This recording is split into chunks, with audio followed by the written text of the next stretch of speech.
the frying pan and into the fire of WWE Clash at the Castle, ladies and gentlemen. Roman Reigns has retained the undisputed WWE Is there anything you want to say to me, Alfred? We were having a bit of a heated discussion before we went on the air. Now that we are live, Alfred, is there anything you would like to say to me, given the conversation we had last night, huh? The number one Roman Reigns fan, Issa, is excited about Roman Reigns winning. We are with the founder himself, Raj Giri of Wrestling Inc. Eight-figure Raj, if you will. And before we even go any further, Issa, the floor is yours. I just want to say, I don't have the accent, okay? I tried it, so I'm going to tell it to you en español, okay? Te lo dije. I told you so. I have nothing else to say. Was there ever a doubt? Zero doubt. I said it week after week. Roman is not losing to Drew McIntyre. And Alfred was like, oh, I don't know. They're building him up. They're building him up to what? Because he's at home? Nobody deserves to win a title because they're at home. I'm at home right now. Somebody crown me. No, that's not how it works, Alfred. Is there a belt in your room over there? I believe you do have a championship belt in there. So somebody did crown you in your home. It's still in my New York place. I gotta get it. So yeah, that would be the same thing. Got one over here. I've got a fantasy football championship, one of 12. I guess 2 Dynasty continues this year, me and fantasy football, and then Roman Reigns, of course. Raj, how do you feel about Roman Reigns retaining his title in the United Kingdom? So I think, again, to Issa's point, I don't think he should drop the title just because it's his hometown. And the point I was making, like, if you book Roman versus Sami Zayn in Canada, even though Sami Zayn's going to get a huge reaction, it's just not the right move yet. And I just think there's so much equity in beating Roman right now that it should be to the next megastar, like the next person really on the rise. And I'm not saying Drew isn't that guy yet. I just don't think he's quite there. Like Cody, him. Roman Cody beat him like 5 times on pay-per-view. Like, this is not it. It's not it. Yeah. And, Cody, he was getting there. And if he can sustain that momentum, he might be the guy. But I just feel like it's just too big of a deal to take the title off of Roman. And it should be the right business decision to build a star as opposed to just doing it to make the fans happy for one night. Well, looking at this pay-per-view and the way that it was constructed, if I was to look at it in hindsight on the way that it was, no, I guess Drew McIntyre winning on this show, which they really didn't do much of, wouldn't be much. But if you saw Principality Stadium and how this crowd was behind him and how throughout the show they're building it up and they're showing you, remember in 1992, the last time we were here, it was one of the greatest moments ever. Can you imagine this crowd if that happened? And they were 1,000% behind Drew McIntyre. They could have presented this moment. And let's not compare this to a Sami Zayn. I don't feel like that's the parallel here because Sami Zayn is not promoted as somebody who could potentially go to a world championship. They did not show week after week Sami Zayn video package of how he could win, and they did not build him up in a new era the way Triple H has in the Triple H era. I would agree with that. With Kevin Owens in Montreal, I would actually advocate the same exact thing. I'd keep that same energy. If they built up Kevin Owens as a world title contender and face him off against Roman Reigns, that could be a good moment. Now, I agree with you with Cody. As a Cody supporter, Cody's my number one. I think that's a good news for me coming out of this, is that Cody Rhodes now still has that potential spot. I do agree with the idealistic idea of, let's make a new guy. But Drew McIntyre is the guy right now that is the full-time guy. And I do think that this was a show, the way they sold the tickets, this was kind of like a WrestleMania atmosphere. This would have been the level of show to do something. But this show with this historic crowd, the return after 30 years, will be remembered for nothing because they really didn't pull the trigger on anything. I thought this was the best crowd for a WWE show I agree.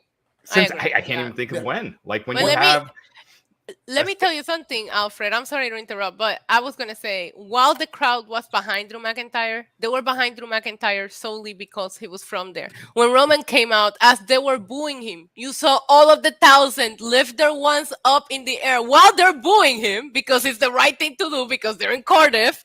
They're still acknowledging. Like, Roman Reigns, he's not going anywhere. And another thing that I said on my stream, go subscribe to my channel, is that I don't see Roman dropping his title before the Usos. If the Usos drop the tag titles, then I can see it happening. But there is no metaverse why I see Roman Reigns coming out with no titles and the Usos having title. It just makes no sense. Well, they did have their ones up, but they were not putting their first fingers up. But they were, because they booed Roman Reigns like it was 2015. He got booed out of this building. They were acknowledging. They were acknowledging. You know, the same people that say, "Oh, it's boring that Roman never loses" or whatever, are the same people that complain that you change titles too often. You know, you can't make everybody happy. Yeah, except for me. I'm very happy. Should be a big deal. And you know, when you build a Mike Tyson, when he gets beat, that's a huge deal. When you had Ronda Rousey finally lose, that was a gigantic deal. And when Roman loses, it should be a huge deal. I would like to contend, this might not be popular. It would have been a big deal on a show of this scale, on the fact that they could have said over 62,000 people saw it. It could have been the new. We still see that British Bulldog roll-up. It's got its own legacy where it's that pinfall. So even though it didn't happen, had it happened here, I do think it would have been that big deal. What I liked about this match is that it was an unpredictable Roman Reigns title match. That is my beef with this feud, is that as great as they've done with the character, as great a job as they've done with the bloodline and all these intricacies, have they've really delved into it. It's very compelling, but when you get to a lot of these Roman Reigns title matches, you don't see a way where he could lose. I absolutely saw a way he could lose, and that made it one of the most fun Roman Reigns title matches I've seen. I thought it was very good. A missed opportunity for him winning, but I get it. I completely get it in that context, and I hope they can learn from this and make it seem more convincing when somebody goes after him outside of being in their own home country. You know what's interesting with Bulldog Brett is a lot of people forget that the real main event on TV building up to that SummerSlam was Savage and the Warrior. Yeah. That was the main event. And, you know, since they were in the UK, they ended up going last and had such a memorable match that even though Savage and Warrior is completely forgotten. And you know what's funny about that match? You guys talk about, oh, he shouldn't win just because he's in his home country. The only reason British Bulldog won that match is because he was in his home country. Bret Hart has told me personally the story about British Bulldog was very out of shape. He hadn't wrestled in months. Bret Hart pretty much carried him to that match. And then they went with British Bulldog, and it was a huge reaction, and it's one of those things that they still talk about. Is there a historic title reign that he ended? Bro. Sorry, go ahead. No, did he end a historic 2-year-plus title reign with that one? I'd been fine if he was. It would have been but he didn't, though. But he didn't. There's something bigger at stakes here. If Roman was putting, I will tell you one thing. If Roman only had the WWE title, which he only won at WrestleMania, maybe, but not the Universal Championship that he's held for this long. It's just not right. And Alfred, to the Bulldog analogy, it was an awesome moment.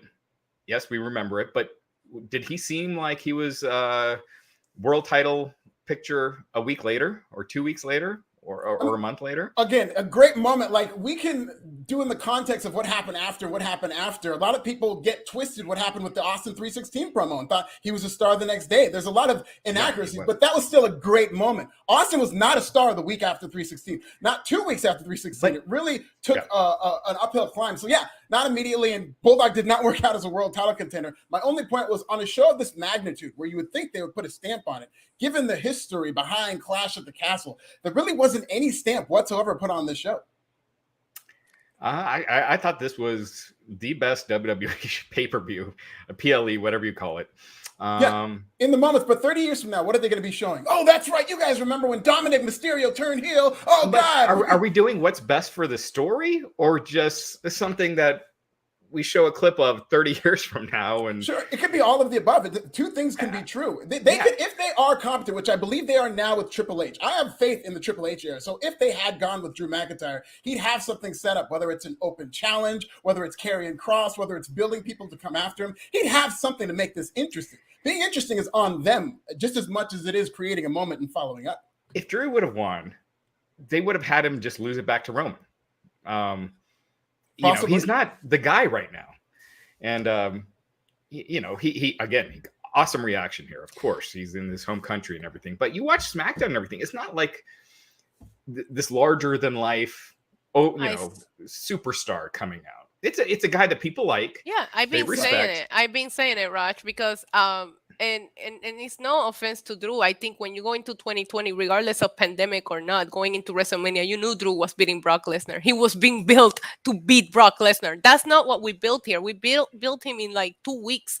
He was in very pointless feuds with Baron Corbin somewhere in the middle of the card of night 1 of WrestleMania. He fought Madcap Moss before that. He got eliminated at the Rumble by Brock Lesnar just to destroy everything that we built back in 2020. This year, Drew McIntyre is not built to be the guy that ends this reign. And to me, if you put so much into a project, to this Roman Reigns project, 2 years in the building, you just don't give it all away just to create a moment at a pay-per-view that nobody's gonna remember unless Drew McIntyre goes on to have this crazy title reign, which he won't.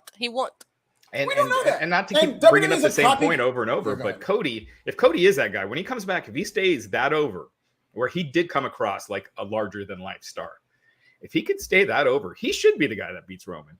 100%. But it weakens it if Roman lost to someone else, then won it back. And then get it back. Mhm. Yeah. When Roman We gets say pinned, that. it needs to be a huge deal. It's It still does a big needs to deal, be a but huge it deal. weakens it. We say that. I know it is still a big deal. We say that, but there's such short-term memory and the ability of There's no wrestling- I think short-term that- memory. I I'm going think to tell they you did this- something about short-term memory, Alfred. I don't have short-term memory. And Drew McIntyre has lost to Roman Reigns on pay-per-view since WrestleMania 35. Why will he beat him this one time? Because he got the home crowd. Like, I know, that doesn't matter. It doesn't matter. No. The way the crowd reacted to Drew McIntyre tonight is emblematic of this being short-term memory, because if that was something that they would have held against Drew McIntyre, sure. All they had to do was for the last month be like, he's coming to Cardiff, and these people were 100% on board. They had not given up faith in Drew McIntyre at all. And WWE is a copycat type of fan base, to where if they see this huge superstar with people showering him with, oh, Drew McIntyre, it'll seem cool to cheer Drew McIntyre. This could have been a momentum. It absolutely would have been a momentum changer for Drew McIntyre. But by doing this and beating him again in a big spot, I mean, that's pretty much what Drew McIntyre is known for. This is very similar to him happy losing ending to for Bobby the Lashley day. at Hell in a Cell. Oh, sorry. I didn't mean to interrupt. Yeah. Sorry about No, that. go ahead. It would have been a happy ending for the day, but when you're telling the best story, I don't think that would have been the best thing for the story. Sure, The and best we'll never thing know that. is Roman losing to the first time in years to the person that is really the guy. And Sure. again, And like I said, I think Cody so far appears like he will be. We still got to wait. The second, and I'm sorry, I know we'll get into the pay-per-view and the actual matches one by one, but the second that Drew McIntyre came out, he looked defeated. There was no confidence there. The second he walked out, you knew he was going to lose right then and there. Like, you knew it. Drew had a little bit of a boo-boo face, and he didn't walk out with a kill. He did, yeah. Oh, you saw it. celebration. His body like language was. I knew it. I was like, oh, he's losing. Yeah. And I say one thing. I know. We'll get into it. There was a couple finishes in there that I saw it all in. Like, I walked towards the line. I was like, oh my God, they're doing this. There was some crazy kickouts in these matches. But if I put aside everything that we talked about, as soon as I saw him walk out and the energy that he was given, it was over. I knew it. No, I So just Alfred, saw, with because these they were super chats, cheering for him, and he looked at the crowd like, I'm not starring him. I'm seeing them come in. I can star him, though. Okay, yeah, if you don't mind starring him. Just I'll definitely start. We'll know. get to your super chats, everybody. We see them all coming in. We'll definitely get to them. Let us know if there's any that we skip over, but I am currently starring them. But no, I will say that I did notice a bit of a body language shift. Like, these people were going crazy for Drew, and instead of kind of seeming like proud, there were points where it just seemed like he was looking at them like, you guys, nothing I can do about this. Yeah. Yeah, that's exactly the energy I got from that entrance. Yeah, because I thought it was one of two things when he was walking out. I'm like, either he's losing or he's so overwhelmed that he's just has a boo-boo face. And it turned out to be the former. Yep. Let's get into some of these super chats. Started with friend of the show, Kelvin Alexander, for $5. Totally looking out for Issa to run in during the Roman versus Drew match. It's going to happen one of these days. I'll call 8 Figures Rush to bail me out. Yeah, I know he got the money, so I'll be like, boss. And that's from investing. I'm looking at what else to do next. So we'll get those 8-figure bail bonds going. Issa will be out by the next show. She'll tell us all about it. $1.99 is Issa. Make them acknowledge you. Oh, she's got the hat on and everything. I got the lay. I got everything. And totally agreed. We will get into this. They put Solo in a great spot. They debuted him. That was how they had the out. I saw some people like upset that Bray Wyatt didn't show up, and it's like you can't get upset for something that's not advertised. They already hinted. Sasha and Naomi's another one that a lot of people expected that didn't happen. I just think it's too hard to do a surprise overseas. You know? Oh yeah. Because you're dealing with all the travel, and granted they have a corporate jet, but do you want to go through all that when you could just do it on Raw, you know, a couple days later, and it's much easier to protect the surprise. Yeah, and you can. I don't know. I thought that one of the things that I really enjoyed about tonight is that they put on a great show. I really enjoyed it. Barely any surprises. Like there was no returns. They just gave you the card that they advertised, and the show was enjoyable. Imagine that! What a concept, you know? It was just a house show with 60,000 people. So whatever, not what I expected, but it was pretty good. You had the Dominic heel turn, which was big in the in that arena. It came across awesome. Yeah, it's Dominic. Yeah, I did. But it did come across great. And Solo Sakai, I don't know if you consider that a big surprise. I don't. Didn't really get a big reaction, and a lot of people who watch NXT, 2.0. I loved it, but we watch NXT every week. I was happy for him, and it made sense. Family, that's the whole concept of the bloodline, and it's always like Roman comes from one of the biggest families in wrestling. Do you really think he don't have any tricks to pull out of his sleeve with this humongous family? And there it is. Yeah. Let's get into Clash at the House Show. Damage Control debuted their new name, their new theme. Yes. They're out there. I think it's an upgrade. Bailey's theme, I grew to kind of like it, but this is more hip hop. It's really good. Versus Alexa, Asuka, and Bianca. We get great crowd shots. Of course, kind of the story of this match was the crowd chanting that, "Hey, Bailey," that chant. I missed it. Yeah, she used to swoon for that when she was a baby face. One of the best baby faces ever. But as a heel, she's trying to shut it down. She's tagging in. And when they start out, she tag out. They would even in the match try to go to a triple suplex and try to cancel this champ, but they're just doing a battle between Bailey and this crowd. Yeah, she is. Yeah, she is. Yeah, so Michael Cole had a great reference to Triple Tails, so he continues to open up the wrestling world to the viewers. And Damage Control, they're basically outsmarting Team Bianca the whole way. That is a story. And they get Bianca Belair into this trap where she eats a kick by Dakota Kai. It's a moonsault by Io Sky. And then Bailey hits her Rose Plant, beats Bianca Belair clean in the middle. And Damage Control, after really outsmarting Team Bianca, they win. And we're setting up Bailey versus Bianca, Issa. Yeah, I love this match. I love the opening, love the crowd reaction. I knew it. I was talking about it, about how we were going to hear this Bailey chant that took me way back to that takeover in London. I was very shocked at the ending. I thought every woman shined in this match. They gave every woman a spot. They gave them a lot of time. This match went on for a while. But overall, I really liked it. And it seems to me like Bailey's coming for this Raw Women's Championship.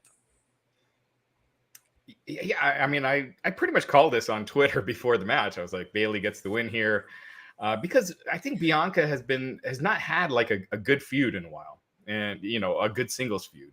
And Bailey is the best person right now to do that with. So I think Bailey versus Bianca, that's money. But Bianca is so good. Bailey is just when she's on, she's just the best, and so I think this is going to be a fun feud. I thought this was a good match. They pretty much did everything they could. A good way to open it. Great chance for Bailey. This really gave you a feel for what this crowd was going to be. So I liked how they opened with this Bianca match. With her press slant, when she presses people, she's just so impressive. Surprised she didn't break out the one arm press slam for this show. I think they would have gotten even more nuts. That's just so insane. Like I showed it to my daughters, and they thought it was CGI, and I'm like, no, don't do that. There are some CGI versions of Bianca Belair's one arm press slam that are memes that are hilarious, but that was not. No. Yeah. And yes, you get an assist when they're on the top rope and you lift them up, but still holding them there, that is not easy. Yeah. So. Yeah, we go backstage, get Tyson Fury and Drew McIntyre. We get him with Drew McIntyre and Roman Reigns. Tyson Fury just playing the statesman on this show. We'll get into his usage a little later. And then we go to Bret Hart. Alfred, do you follow boxing? I do. I'm like a casual boxing fan. Used to really, really be into it, but more of the main event scene is what I follow now. Would you say Tyson Fury is the biggest boxing draw right now since Floyd retired? 100%. Yeah. Because Pacquiao's not still fighting, right? No, he's not. And not love he was, and he hasn't fought in quite some time, I don't believe. Yeah. But I would say absolutely it's Tyson Fury. Yeah. And he sells out. I mean, it is very hard getting into bar. It reminds me of when, even though UFC's hot right now, when UFC was at that really hot period in the 2010s when it was hard to get into a bar to watch a UFC show, that's what it's like when Tyson Fury is fighting. Right. And that spot they did, which we'll get to, that was just genius, I thought. Yeah, I love that. Okay. With Austin Theory. That was amazing. We get Bret Hart and British Bulldogs film. So just teasing you with this moment of what could have been on this show. And they didn't show poor Bulldogs family. I think there was some camera snafu, but they didn't show him. Bret Hart gets a massive reaction. And speaking of massive reactions, we get into Sheamus versus Gunther. real quick about Brett. Yeah. Anytime you see him, for me, he's one of those guys. I see him, I'm happy. You know, like he just has that. That I know. Just makes you feel good seeing him. He does. And Brett, I have a little heat with him. He was supposed to do an interview, a live interview, a few years ago on the site. They're like canceled literally while we were on the air waiting for him. And then a few months later, we're going to interview him, and we had him and Ric Flair the same day. Rick was late. Call back later. Brett is on the other line, and we can't answer because we're in the middle with Rick. So he hangs up, and then later he's like, I just did an interview with another outlet. I didn't like how it went. I'm not doing any more interviews. What? Damn. It was, just we were never able to get that. I talked to Brett's sons, and I met Brett, but we were never able to get that interview on the site, which sucks because he's one of my favorites of all time. And a great interview, a very long interview. He's a guy that you kind of want to rein in. He's got a lot of information, but you want to guide it. I had a couple. One of them, he showed up like 45 minutes late, but he still did show up, and he was great. He might have talked for 45 minutes straight at one point. But shout out to the GOAT, Bret Hart. He's great.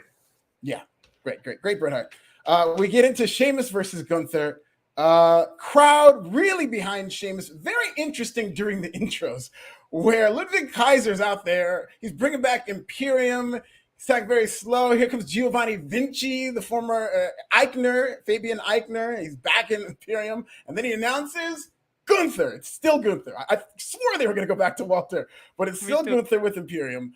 And surprising to me, I expected at the very least a split reaction, but this is 1,000% Sheamus. I would say Sheamus behind Drew McIntyre was the biggest star on the show in terms of people just solidly behind him, wanting him to win. I felt like this is one of those matches where clearly they did have Gunther going over, but I would have been fine if they would have just called in an audible. That's just how behind them they were. It was exactly the match that you expected. They're brawling. First, Gunther beats the hell out of Sheamus, and then Sheamus comes back, beats the hell out of Gunther. He's doing the 10 beats of the bell drum on the table, on the apron, on the barricade, and they're beating the hell out of each other. The crowd is going crazy. This is awesome chants.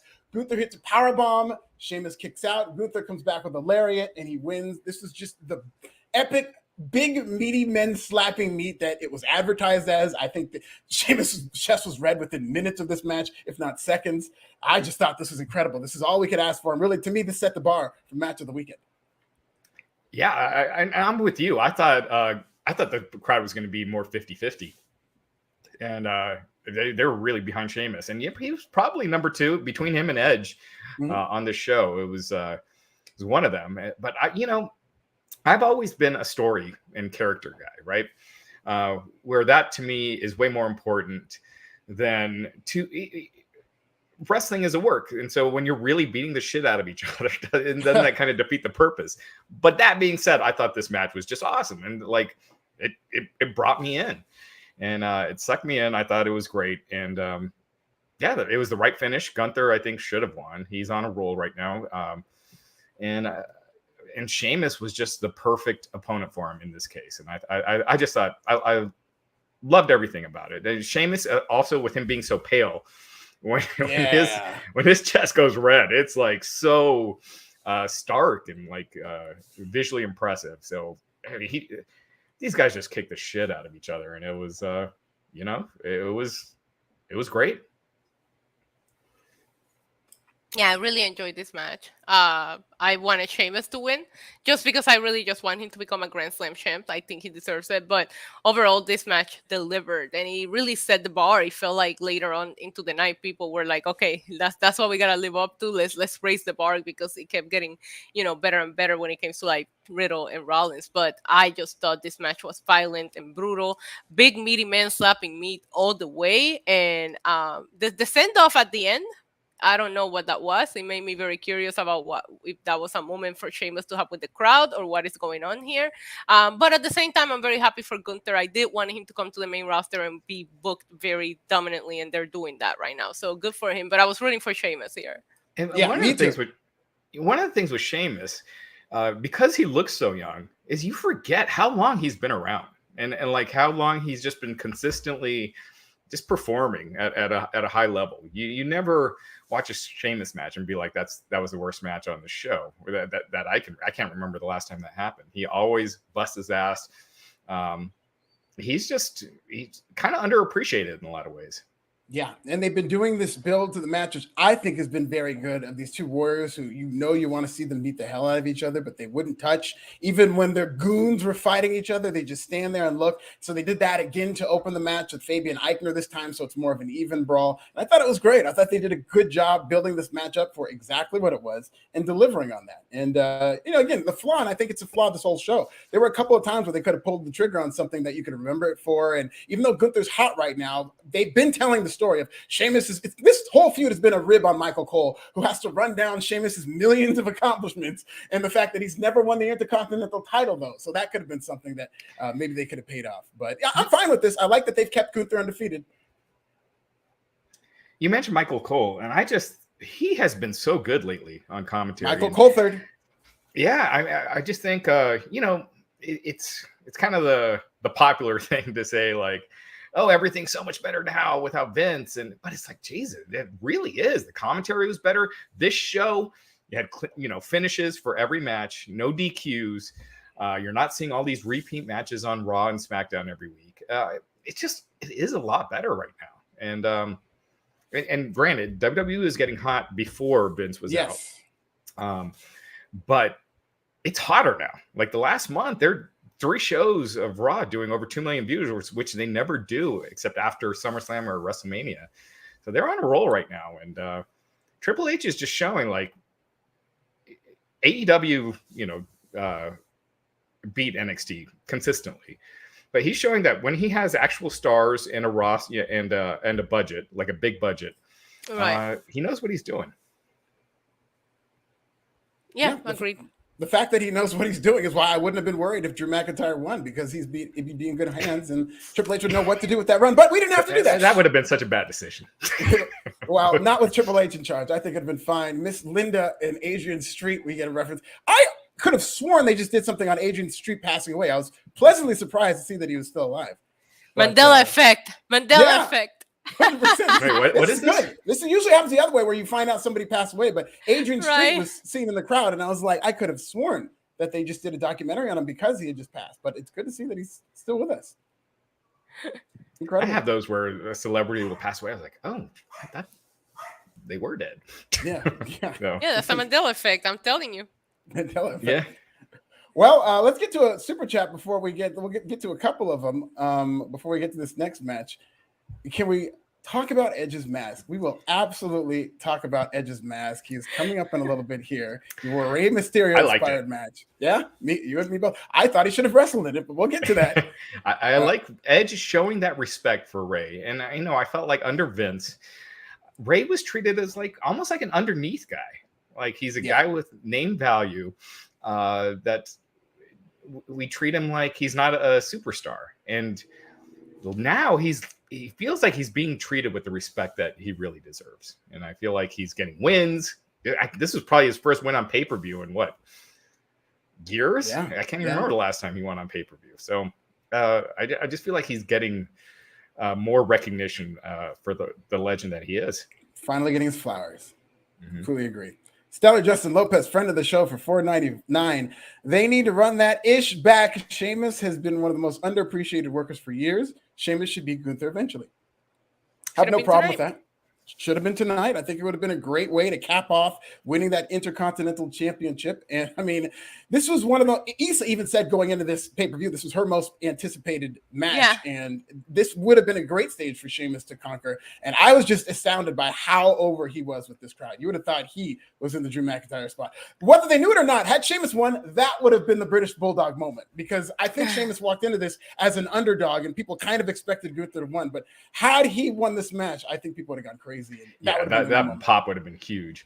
Sheamus is he's like one storyline or manager or something away from being a real top guy. And yes, he's been world champion before, but he's so close to be. He could be that guy still, even at 45. And he's just needs that right storyline, or if it's being aligned with Paul Heyman or whatever, something that because he could easily fill that role, being an opponent for Roman. Agreed. And he should lose in Ireland. Yeah. Agreed.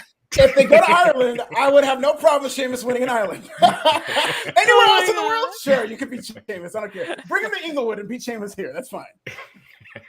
We get Shayna Baszler versus Liv Morgan. The story behind this feud, and again, this is a complaint I had last night, is that Liv Morgan has been training with Matt Riddle. This is a storyline they've told on YouTube.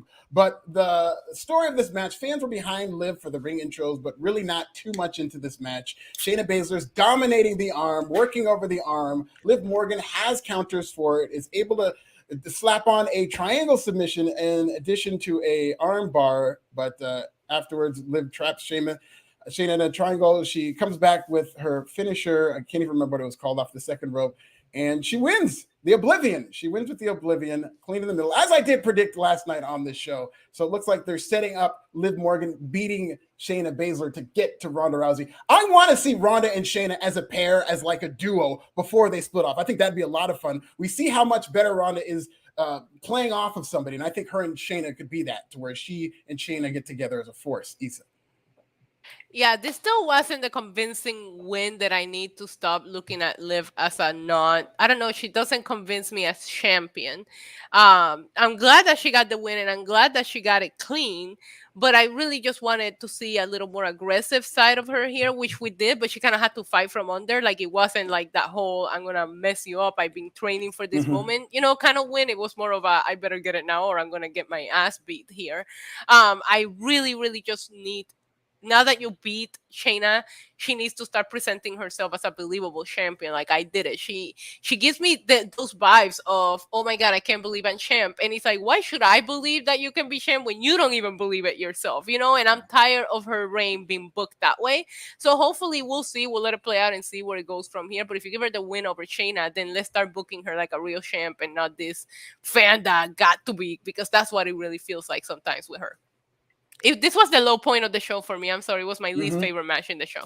And with the crowd too. The crowd was, this was the only match they were quiet for. And Yeah. I think they, when you're talking about bad booking decisions, I thought Liv tapping out to Ronda and then still winning, I think it hurt her quite a bit, because she was super over going into that. And now her reactions are kind of mixed.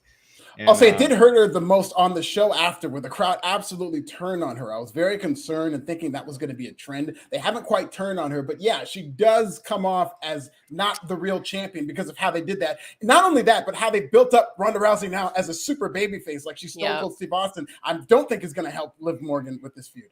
Yeah, I think she needs a heel turn, because if the crowd reactions are mixed, I don't see it getting to where it was right now. And it's almost better to just turn her heel, give her a bit of a mean streak, have her be that cocky champion, because she's really, she's really good in her role. I mean, she gets people to care, and that's one of the hardest things to do in wrestling.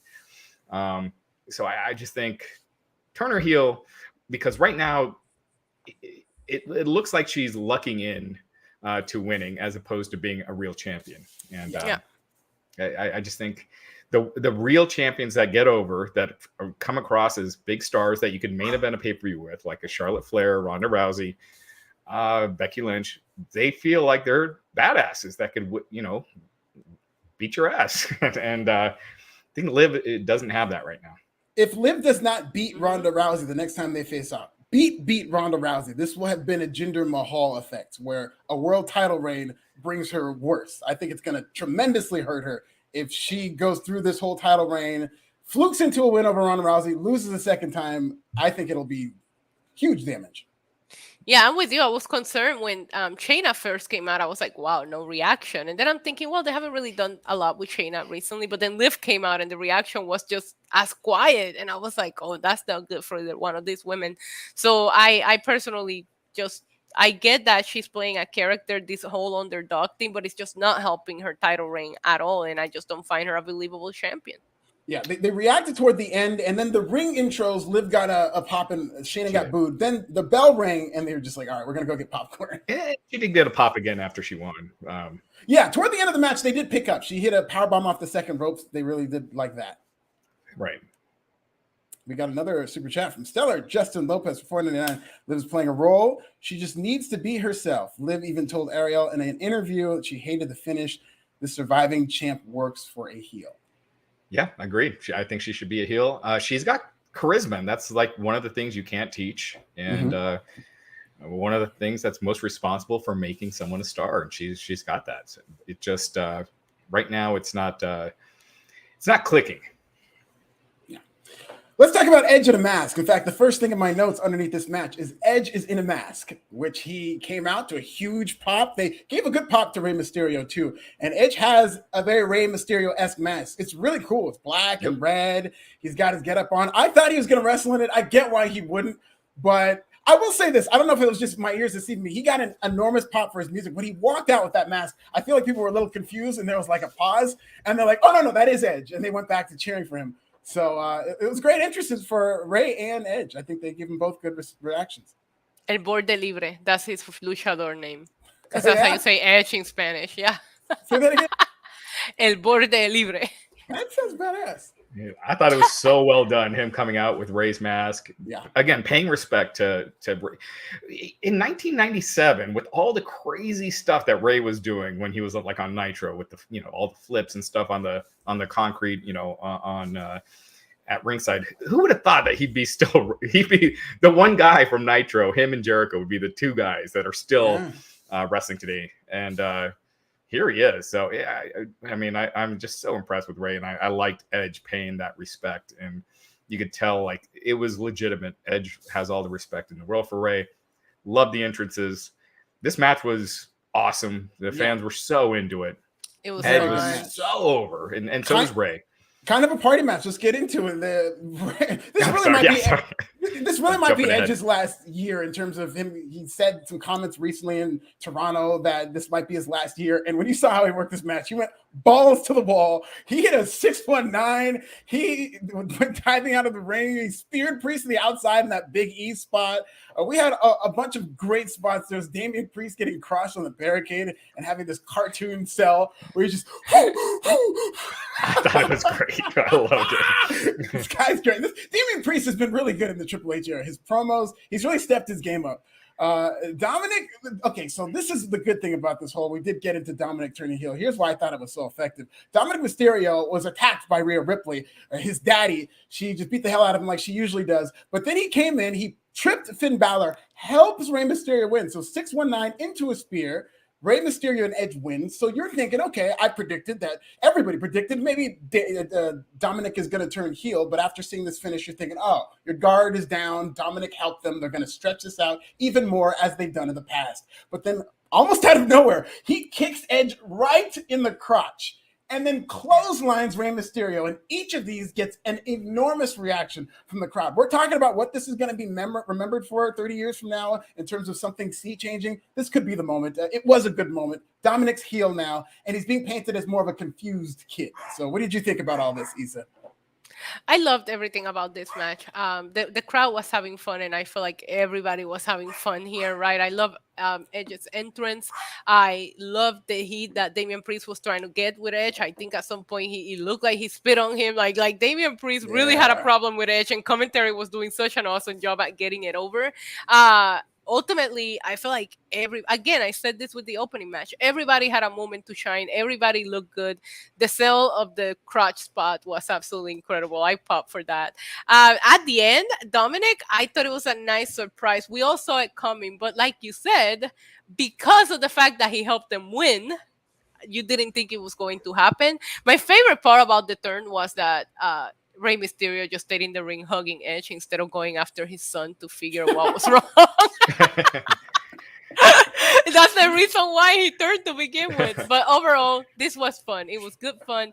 We'll see where it goes. I thought we were going to maybe see a Beth Phoenix appearance here to kind of like control Rhea, but Rhea kind of like stayed out of it for the most part. So I really want to see them do something with Rhea outside of what she's doing with Dominic. It just feels like, okay, she's part of the Judgment Day, which is awesome, but at the same time, Rhea Ripley is too good to not be wrestling all the time.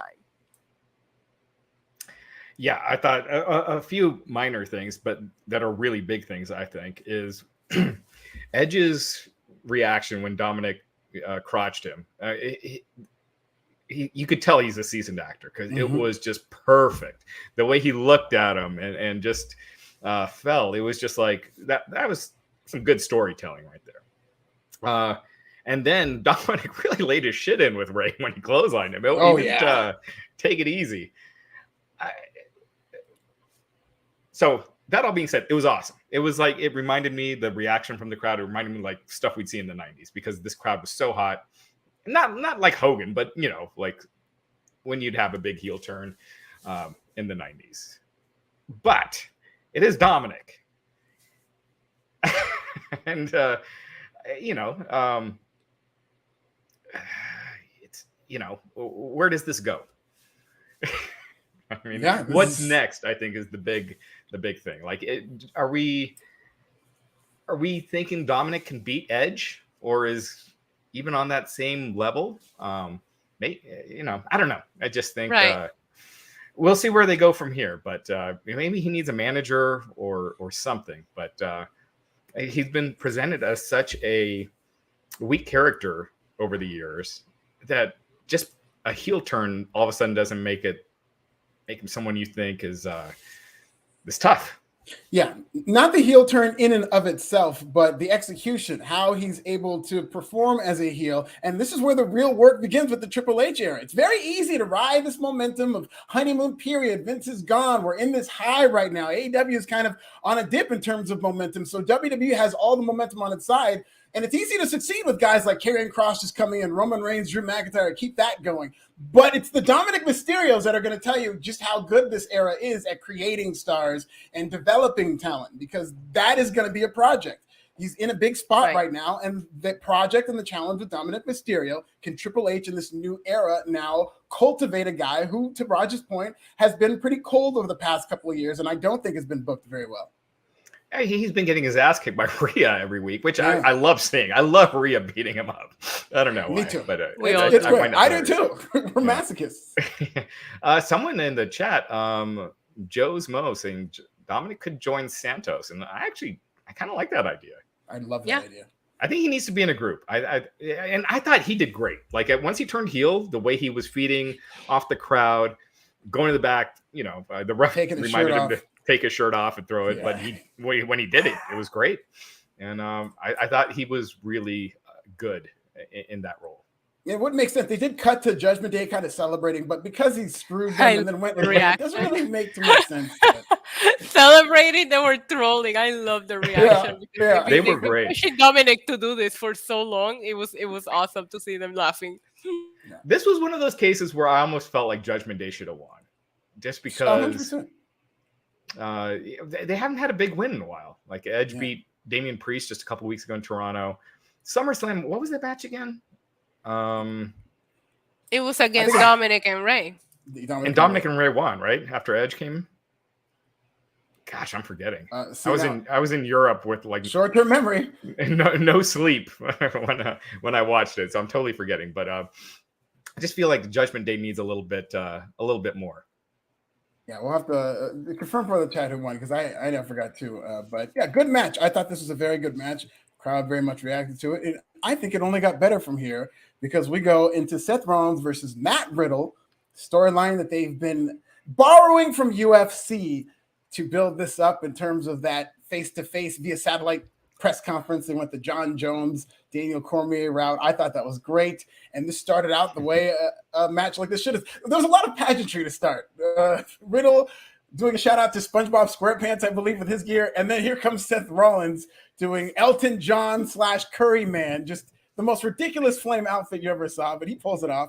Crowd really into singing along with Seth Rollins' theme, as you would imagine with the UK crowd. They couldn't get enough of that. But then the bell rings and they immediately just start wailing away, which I thought was great, especially after all this pageantry with them hating each other. At some point, you just it's on site, and that's what it was finally when the bell rang. And so they're doing a lot of stuff. The Rollins hit Riddle with the Bro Derek. I love that there were so many points in this match where there was a certain camera angle where you could see Michael Cole standing up in his seat. And by the end of the match, the entire announce team was standing up in their seats. I thought the near falls were really good because Riddle would just barely put his shoulder up. And so they did a good job with that. And then Yeah, the I love storyline that. of this match was Rollins really trying to get into Riddle's head. Once again, talked about his family, calling him a loser. Your family left you. Rollins goes crazy. They're chanting, "This is awesome," while they're brawling. But Rollins is able to get the best of him and hit a stomp after Riddle snaps and has a misstep. And then he hits a top rope stomp, which is very impressive. And Rollins got the win, emotionally charged. Riddle's cussing at him after, so I guess they're going to continue this feud. But I love this. I thought this was exactly the tone this match should have had, and the right finish. Because I mean, Rollins has been losing left and right. Single-handedly made Cody in terms of coming in and losing 3 big matches in a row. So he needed a big win. He hasn't won a pay-per-view match since he beat Roman at like over a Royal year. Rumble by DQ. That was Mm-hmm. for a top star. That's with monthly pay-per-views. That's kind of unheard of. Yeah. So this is good. Issa, what do you think about it? I love Seth Rollins' mind games. I love everything that he does. I thought this match, again, I felt like Gunther and Sheamus chose violence, and this was equally good, but in a more technical mind games, in-ring psychology aspect of it. I loved everything about it. The storytelling here was great. Seth hitting the pedigree and the false finishes, like the way that Matt Riddle was kicking out, like he was just holding on for dear life, like he could barely make it. I thought this was a lot of fun. Very technically well done. Probably might have been my favorite thing on the card tonight. I did like the main event too. I'm struggling between those 3 matches because I just felt they were all so great. But yeah, this was fun. Seth Rollins, he's a troll, and I agree with what Raj said. He needed this win. Seth hasn't had a big win in a while, and I know a lot of people don't agree with it because Riddle, but I think Seth needed desperately a pay-per-view win here, and he got that tonight. So it was great. I do have really the only criticism I have of this show was they filmed that hot angle on Raw with Riddle and Seth Rollins. And I thought they were both just fantastic when they did the whole going to commercial and taking the Daniel Cormier John Jones thing. I thought it was fantastic, and it felt so personal at the end of that segment, and then. For Riddle to be coming out on his scooter, I don't know. I just felt like he should have just come out with the angry Brock face, just like wanting to kill, because it was the most personal angle I've seen on WWE TV in a long time. I just felt like the entrances should have reflected that more. Mm-hmm. The Rocket Man entrance Seth did. Again, Seth was freaking fantastic with Riddle in that angle. And then him back to doing the cackling and the over-the-top laughter and everything. I just feel like that's not main event gimmick. When the Seth we saw in that when he segment was doing the Randy main eventer. Orton things, when he was doing the Randy Orton moves and imitating Randy Orton, I popped for that. That was great. Yeah. He was trolling him like that. But yeah, and that's why I brought up the pageantry of the entrance, which kind of caught me by surprise, given the fact, and they even showed you this video package. These 2 guys hate each other. These 2 guys are going to kill each other. Let's start the match. And he's in this like flamingo outfit. It's like, wait a minute. Are we fighting or are we not? What is this, the Victoria's Secret runway or was this UFC? What are we doing? I did say that. He looked like a Victoria's Secret angel slash him. I mean, I would have loved to have seen, like, you remember when Shawn Michaels came back against Triple H and he had the jeans and stuff on. I would like to see Riddle just kind of break what we've seen from him. He come out in jeans and just like pissed, and he's like ready to, extract his revenge. Like that was something. I don't know. I just felt like that aspect of it was not followed up on well. But the match itself, I thought was fantastic, and it was great. Riddle needs to get a big win one of these days. But I think it's clear that Vince saw Riddle as Cheech, right? Like a comedy stoner character with a limited ceiling. And I think now you're seeing with the new regime, I think they're seeing more with him. They're seeing and making them edgier and giving him more. And he could be a player. So he needs to get the win next time, but I think it was the right decision for Seth to win. What's scary about Riddle, even as Cheech, regardless of how Vince McMahon saw him and presented him, he was getting big reactions. He was getting Cheech and Shawn reactions in terms of from this crowd. So now that they're serious about him, it's only going to get better for Riddle. Yeah. I mean, he was basically the comedy sidekick for a while, but it was working. I mean, he's a much bigger star now than he was a year and a half ago. But now you're seeing them taking it to a different level, and I think it's the right move. That's good. He's definitely one of the young up-and-comer guys on the WWE roster who needs to get a shot, and I think they realize that. Marvin B for $1.99 is at a pound. Seth Rollins, Mind Games. Yes, absolutely. He does a great job of it. That was a great story that they told. Everything was great about this match when the bell rang. The pageantry is the only thing, but only because it did not match with the great story that they were telling. Absolutely. Yeah. And then Roman Reigns won. Okay, that is your podcast, everybody. Let's get back into it.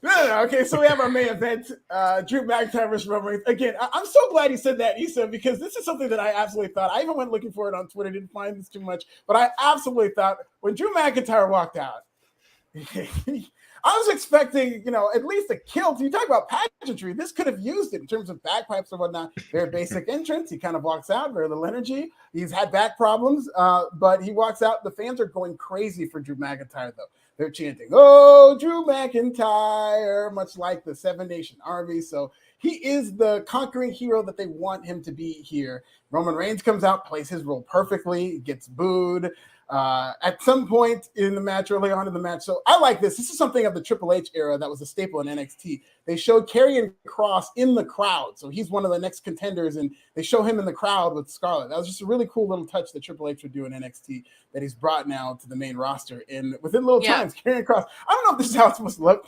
A water polo goes flying into the shot and hits Drew McIntyre on the ankle, almost like a fan threw it. I know. I thought that for a second too, because you couldn't tell where Cross was sitting, so you didn't know who threw it. And I'm like, how are they so behind Drew McIntyre, but they're throwing things at him? What's happening here?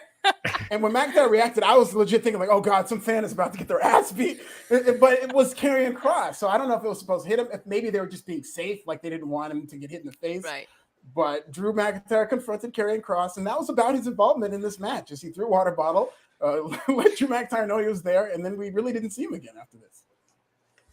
I'm glad that happened. I thought it was a good way to utilize him because I thought he was going to be involved. And there was pageantry and a lot of things happened, but that was the obvious choice, right? To just have Karrion Kross cost Drew McIntyre the match. And the fact that that wasn't it and they try to get a little more creative with the booking, I appreciated that. Yeah, and that was what I tweeted before the match started. I was like, I see Roman winning, but Karrion Kross interfering because flying him all the way out there just to be ringside. I just thought they were going to do more, but I thought it was well done. I thought it wasn't over the top. It made it almost more real by not doing that. Right. So I thought it was really well done. And Solo Sakai, there were some people on Twitter that were expecting that, but. You get a new name, again, now you're getting all these fresh faces now in WWE. WWE and AEW, they've had different problems. WWE, their problem has been not introducing a lot of fresh faces. And it's just the same matches over and over and over for a long time. And now with this new regime, you're getting a lot of, it just feels more fresh. AEW's kind of had the opposite, where they're just bringing all these guys and not utilizing the people that they have. And, which can lead to some discontent in the locker room. So it's different, but I do think WWE freshening things up is really good. And NXT is not as popular as Raw and SmackDown, even close, but the numbers have been going up with introducing all these faces from NXT. So it's working. So absolutely, just keep doing it. So I think Roman Reigns played his part very well as a heel. At one point in the middle of the match, he goes and gets a microphone and asks Cardiff to acknowledge him. He's so good. Eating a headbutt. Yeah, so he's doing great. We're getting the boo-yay spots with Roman in the boo position. Then they kick it up a notch. McIntyre kicks out of a spear. He kicks out of another spear. And the announcer, I thought, did a great job. Too. Yeah. And that's another good thing about this match. Throughout the match, and I love this about the new Michael Cole, I guess this is another staple. He kept talking about and keeping track of, McIntyre keeps kicking out at 1, and kind of it gives you an indication of his health. And then he starts going, that's the first 2 count of the match. Now you're starting to think that Drew McIntyre is getting tired, but this is a part of the match where Roman Reigns would talk to himself, and they would say it's because Paul Heyman isn't with him. So now he has to he's in it alone. They did a good job of presenting Roman Reigns being in foreign territory and just me against the world. And so McIntyre hits a claymore from behind. Ref goes down because Roman Reigns is incensed that he didn't win with the spear. Ref goes down with Roman Reigns after a claymore. Then we get a potential Money in the Bank cash in. Here comes Austin Theory with Money in the Bank. I love this. Tyson Fury stands up as Austin Theory is trying to talk to the ref and kills this guy with a right hand. I mean, the way his head ricocheted, I'm sure it was definitely worked with, but they pulled this off fantastically. He might have even taken a stiff punch. What do you guys think about this spot? I know you loved it, Raj. So I by myself, I don't really ever laugh out loud at stuff on TV. Right. But I did with this spot. Like, that just killed me. I thought it was the best. I loved it.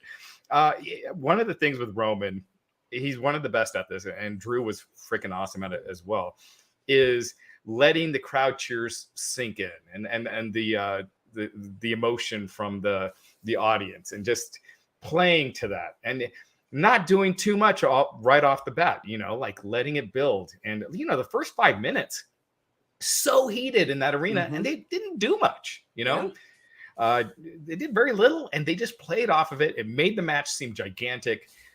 They were both fantastic here. Look, it's one of those things. I thought Roman should have won.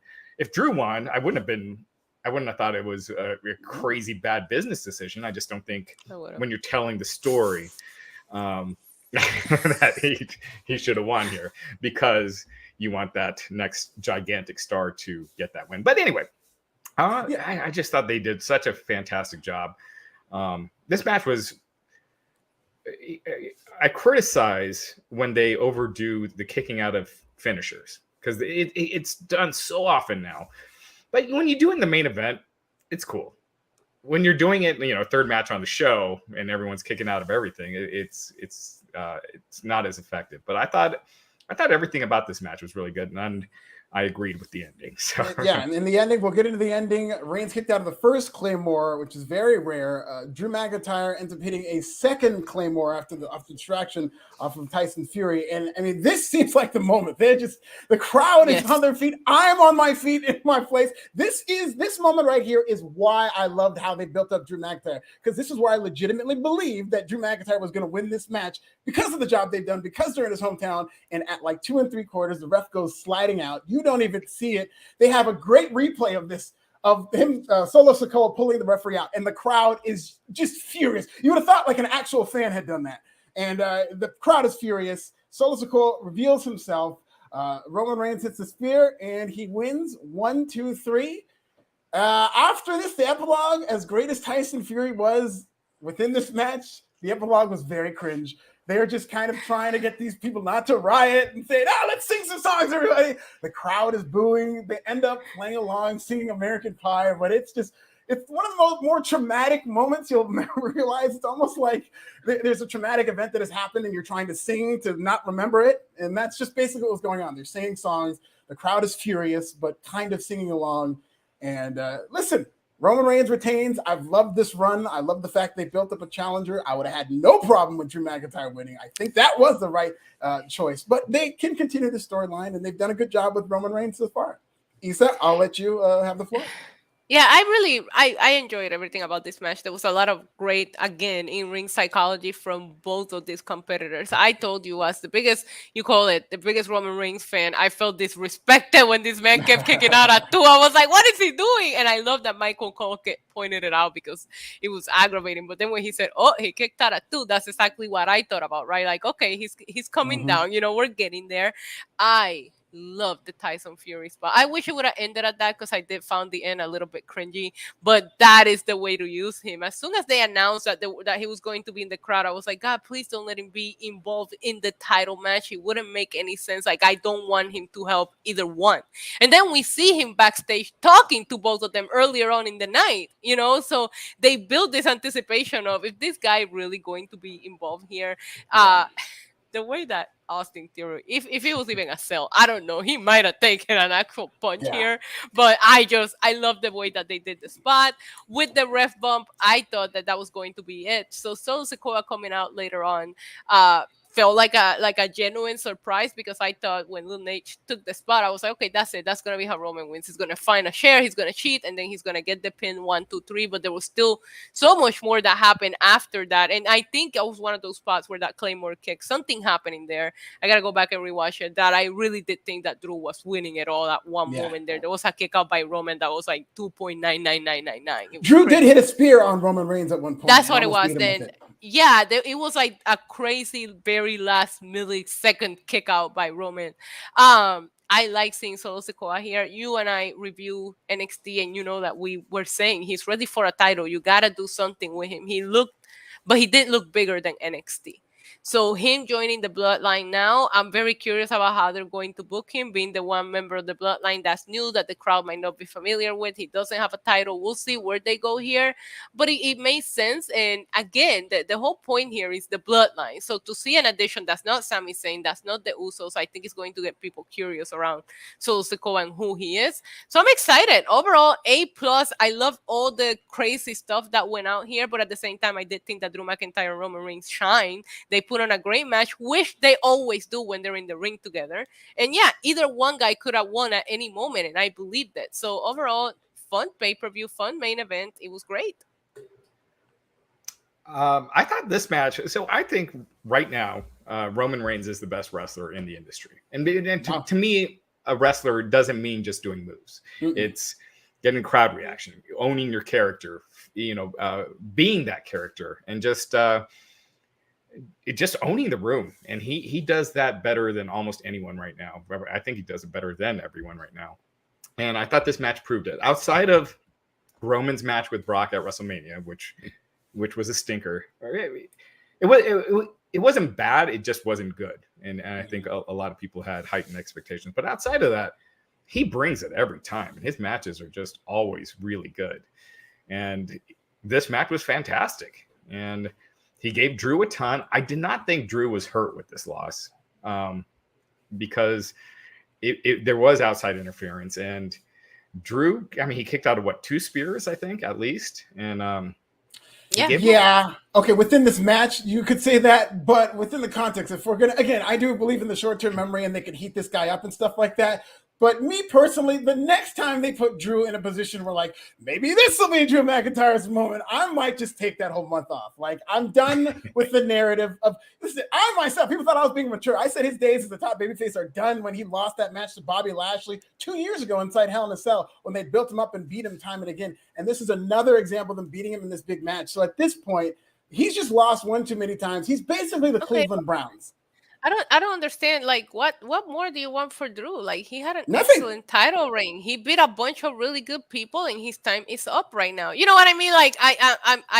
I personally find Drew McIntyre's title reign to be one of the best that we've seen before Roman. Right now, Roman has done it all. But he beat AJ Styles, he beat Seth Rollins, he beat Goldberg, he beat a bunch of really good. Drew McIntyre had his time, and it was great. And hey, you said you don't suffer from short-term memory. Go watch those matches then, Alfred. Sorry. Not at all. I wasn't a fan of that. I wasn't a fan of that run. I just thought that they've done it so many times to him where it's just he's the boy who cried wolf at this point. Outside of today, how often do you see when he comes out, the fans just going ape shit like he's the biggest star on the show? How often do you see who do they do that for? Tons of Drew shirts in the crowd and people with Drew signs and he has lame shirts. We can go based on merch because a lot of people have lame shirts. Also, shout out to the grown man. Oh my! Shout out to the grown man wearing the Roman Reigns daddy t-shirt. I didn't think I was gonna see that on a man, but that changed tonight. Wait, which one? The acknowledge your daddy t-shirt that they made for Roman Reigns. That was not for you guys. That was for us. So. Do you ever wonder who buys the I've got massive balls shirt? I don't want to wonder. The Miz. Is there someone that has bought that shirt? Because if so, look, don't even get me started because AEW also just put out a shirt and it's just literally a picture of Daniel Bryan's face. Both of these companies need to step it up with their merch design. I do not base I go by crowd reactions at this point, Raj, because they're just failing to make cool merch anymore. Nothing that has come out recently makes me go, oh my god, I need to go and buy that. The only thing that I bought recently is that flannel button up Brock Lesnar shirt because I bought it oversized and it's one of my most favorite things in the world because it's comfy and I wear it everywhere and it doesn't look like I have a thing of like I don't want my merch to look like it's a wrestling shirt, right? Yeah. And they're just like making it so obvious now that I don't base it on merch anymore, but I don't think Drew McIntyre is getting the crowd reactions that he used to get now. You guys wouldn't get a Christian is a P word t-shirt? That's not your vibe? I'll say this about the crowd reaction. Drew McIntyre gets pretty much the status quo crowd reaction of a top babyface. I don't think there are too many babyfaces in WWE that get that wild reaction unless it's a guy like Roman Reigns who they pour their entire resources into. And that's more of a byproduct of the era we're in where WWE puts the brand over the wrestlers. This is a show that, even though it was in Drew McIntyre's home country, not sold out, but sold a whole bunch of tickets well before anything was announced. And outside of Roman Reigns, I can't tell you I'll say Bobby Lashley gets these insane reactions. Cody. And that's really recent. Yeah, Cody, the free agent who just debuted, who has a new car smell. So there are a very small amounts. If you look at full-time performers who are there every week, based on the exposure, it's few and far between who gets these crazy reactions. Yeah, and I do think that's going to be changing a little more. I hope. It does feel like and I'll throw Edge in there as well as far as getting the crazy reactions. But it does seem like there's more of an effort now with the new regime to build stars as opposed to doing 50-50 and no one's getting over. So I'll give it time. But and look, by no means am I saying that Drew can't get there or he's in this spot and this is the only spot he's going to be in. I just don't think he's there yet. And I think Roman should lose to someone that's there. Yeah, and that's the whole point. It just doesn't feel like the Drew going into WrestleMania back in 2020. And I know that he was robbed of a moment because of circumstances that nobody knew were coming. But that Drew McIntyre, you knew he was winning the Rumble. Right. You knew he was winning. And the Drew didn't even need to win the Rumble. With the reaction that he got when he eliminated Brock Lesnar, that could have been it. And he could have gone on to face Brock. But he still won the Rumble, right? That Drew McIntyre was it. This guy, when I look at the last 6 months of his career, like just this year in pay-per-view overall, I just don't feel like that's how you build a person that should end a historic title reign. And it's like, which one do we pick? Do we go with the crowd or do we go with really making history? And at this point, I feel when that loss happened, it needs to feel historic. And I see your point to Alfred happening where they were with the crowd that hot, like it would have been a big deal, but it just didn't feel right for the story that we're building with Roman. And I don't think it's entirely fair to look at the last 6 months of anybody in WWE because the last 6 months have been a tale of two WWEs. That's almost the exact period of 3 months, the last 3 months of Vince and the first 3 months of Triple H. And if you're going by the first 3 months of Triple H, I'm absolutely excited about a Drew McIntyre character up to this point. Because that's when they started turning him around. Absolutely. If we would have had Triple H book Drew McIntyre throughout 2022, maybe have a whole conversation right now. Yeah, let me ask you this, Alfred. If Drew had won, what is the big match for Drew at WrestleMania? That one larger than life, big match. That is not a requirement of Drew McIntyre winning this title. I would have I know people would want him to have the same reign, but we've done the long title reign thing with Roman Reigns. That doesn't need to be replicated by everybody who wins that title now. So I'd have no problem with Drew McIntyre. We're in August. Royal Rumble, he loses it. Maybe sometime before it, he flips it back to either a Cody or a Roman Reigns. I have no problem with it. If they have somebody between now, you can't convince me that Triple H would not know how to build somebody between now. So again, you're basically saying have Drew just have a quick title reign, basically, and just it could be a quick title reign. It could be it would be Triple H would be the person who would need to. There's plenty of people. They're building up. Karrion Kross is obviously the person afterwards. He's not the WrestleMania feud, but they can build a Karrion Kross feud. They're clearly doing something with Drew and Karrion. Kevin Owens could be the guy. They could bring in some AEW free. Maybe Kenny Omega comes to WWE and you do something like that. But outside of Roman Reigns, Kevin Owens. What is any WrestleMania feud outside of Roman Reigns and The Rock, which is the hot WrestleMania feud right now? It's not a Drew McIntyre problem. Them not being able to do it. You could do Roman and Cody. That would be a fine feud for the title or not for the title. I think a Drew McIntyre WrestleMania feud would need a title as opposed to you could do Roman and Cody without the title. You could do Roman and Rock without the title. I will say one thing. Drew never, outside of Brock eliminating him at the Royal Rumble, and I know we always press the panic button with Brock, but we never saw that rematch. And no offense to that match, but that match was trash because it happened at a closed down WrestleMania and nobody saw it. So why not get that rematch of Brock and Drew McIntyre in front of a crowd the way that we should have gotten it to begin with? Yeah, that particular WrestleMania, outside of the cinematic matches, I have not watched a single match from that ever again. It's not. It's a rough watch. It's like it didn't happen, and that's the thing. There's a lot of. I even think even champions that had a title reign during that period of time should get a rerun just because of how unfair it was. But nobody could help those circumstances. But again, if you want a big match, press the panic button on Brock. That is a match that doesn't feel overdone, and that I personally would like to see again because it didn't get the justice or moment it deserved when they ran it the first time. Doesn't that feel like 10 years ago? Yeah, it feels like forever ago. It really does. Yeah.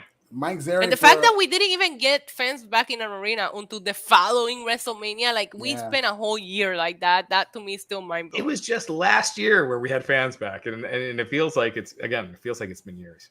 Mike Zeri for $1.99, Gunther versus Sheamus, fire match of the year. Listen, this is my favorite match of this night, and there were some good matches on this show, and I absolutely loved Roman versus Drew, but I thought that Sheamus versus Gunther was very. It felt like Sheamus and Gunther. You have Rollins and Riddle, and then you have Roman and Drew, and I feel like that could be anybody's pick for the best match tonight for complete different reasons. All of these matches were lit in a whole different way, but Sheamus and Gunther, man, they chose violence. It was great.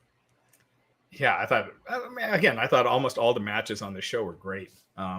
It's just what floats your boat, and that's what I liked about it too. Is they're different. They're not all the same, and it was. I thought it was a great show.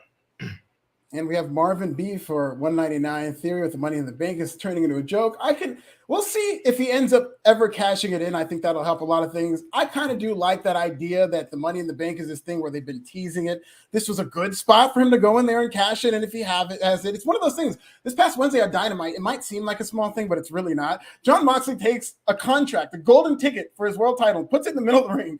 One guy who nobody's ever seen on TV comes out to take it. We don't see a mob of wrestlers going in there to, we're hearing about all these backstage problems. Why don't you fight your way on front of the camera to go for that title? And nobody did that, and that bothered me. So the fact that Austin Theory has this Money in the Bank, he sees a golden opportunity and tries to take it, that doesn't bother me. That actually makes him seem kind of smart. Didn't work out for him, but. Yeah, but he's been made a joke of twice now. At SummerSlam, he tried to cash in too when he got his ass beat, and now he just took a punch. So it's just like, at this point, just stay back. Honestly, if you're Austin Theory, why would you cash in while Roman Reigns is champ? You're just a failed walking cash in. But that being said, at this point, he needs to just chill until it's going to be a more serious cash in.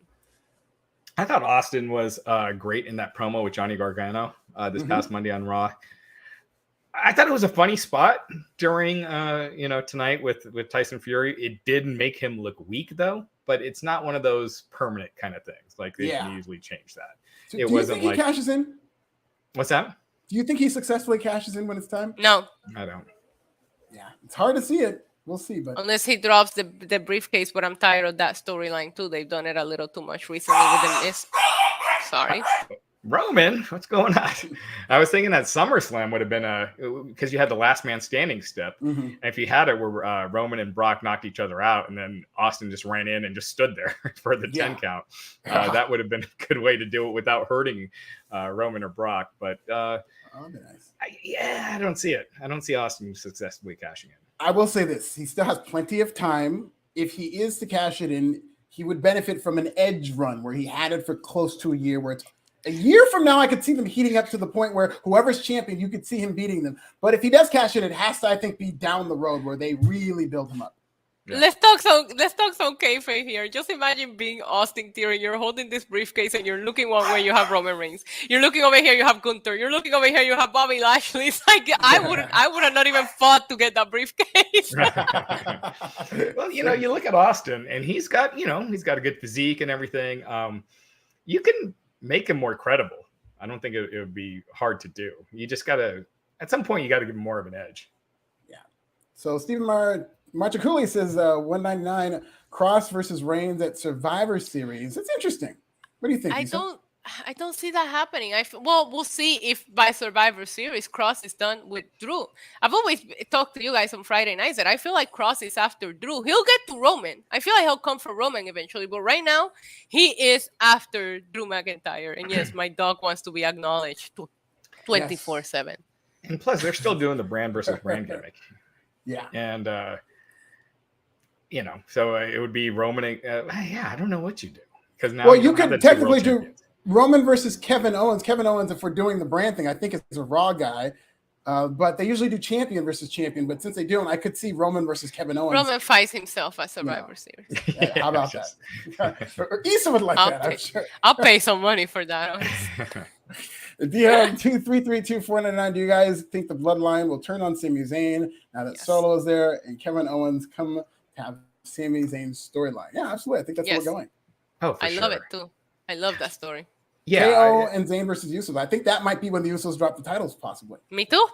Me too. I think Owens feuds with Reigns first, and then you can do the Usos against Owens and Sami Zayn. But the only reason I don't want that to happen yet is because these Roman Reigns, Sami Zayn segments have been freaking gold, and they are so good playing off each other that I want to see more of it. But I definitely think that's where it's headed. Yeah, we could take our time. We could stretch this out because they are amazing together. And so get juice out of that, and then you have them turn.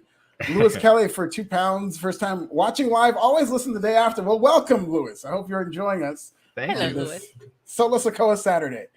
Antoine Fair, friend of the show, $5. Roman is the best physical storyteller in the world, period. That's another good way to say it. And I completely agree with you, Raj. I feel like Roman Reigns gets the whole package from character to storyline to match. And when I say character, I mean a guy who's got very nuanced parts about his character that are consistent. And what I mean by that is he's good at manipulating people.